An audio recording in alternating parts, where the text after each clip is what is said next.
শক্তিশালী শক্তি এই হরি নামের মধ্যে ভগবান দিয়ে দিচ্ছেন, সেটা কিনা একবার বললেই আমরা সমস্ত পাপ থেকে মুক্ত হতে পারি।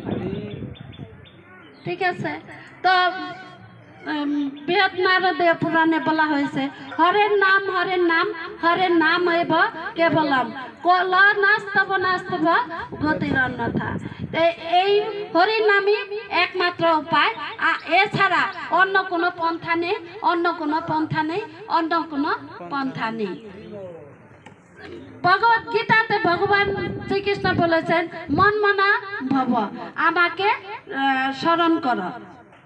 আবার বলেছেন মামেকম শরণং ব্রজ, আমার শরণাগত হও। আর ভক্তরূপে শ্রী চৈতন্য মহাপ্রভু বলেছেন যে কৃষ্ণ বল কৃষ্ণ ভজ কৃষ্ণ শুন কৃষ্ণ নাম অহর্নিশি শ্রীকৃষ্ণ চরণ কর ধ্যান। মানে অহর্নিশি বলতে আমরা শুইতে খাইতে বইতে লইতে সব সময় আমরা এই কৃষ্ণচন্দ্রের ধ্যান করব, হরি নাম করব। এই যে আমি যে বললাম এই সবটি কথার মধ্যে কোনো পার্থক্য নেই, একমাত্র হরিনামই আমাদের একমাত্র সম্বল। এই হরিনাম করে আমরা ভগবত ধাম প্রাপ্ত হতে পারবো, আর কোনো উপায়ে আমরা ভগবত ধামে যেতে পারবো না।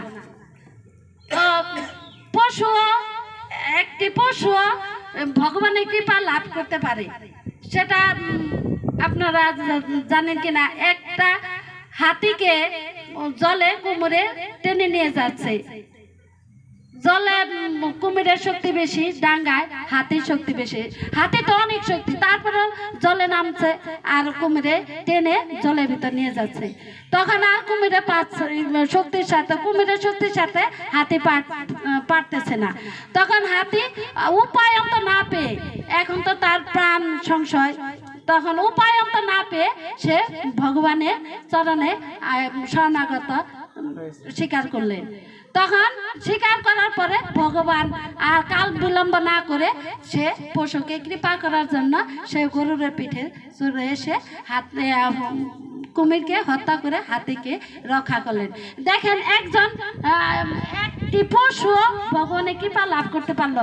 আর আমরা কিনা পৃথিবীর শ্রেষ্ঠ জীব, বই পুস্তকে আমরা পড়ি যে আমরা সৃষ্টি সেরা জীব। আর পশু যদি ভগবানের কৃপা লাভ করতে পারে তাহলে কি আমরা পারবো না? অবশ্যই আমাদের বুদ্ধি আছে, জ্ঞান আছে, সব কিছু আছে, তাহলে কেন আমরা এই করবো না, ভগবানের শরণ স্বীকার করবো না? তাহলে আর ভক্তি না করলে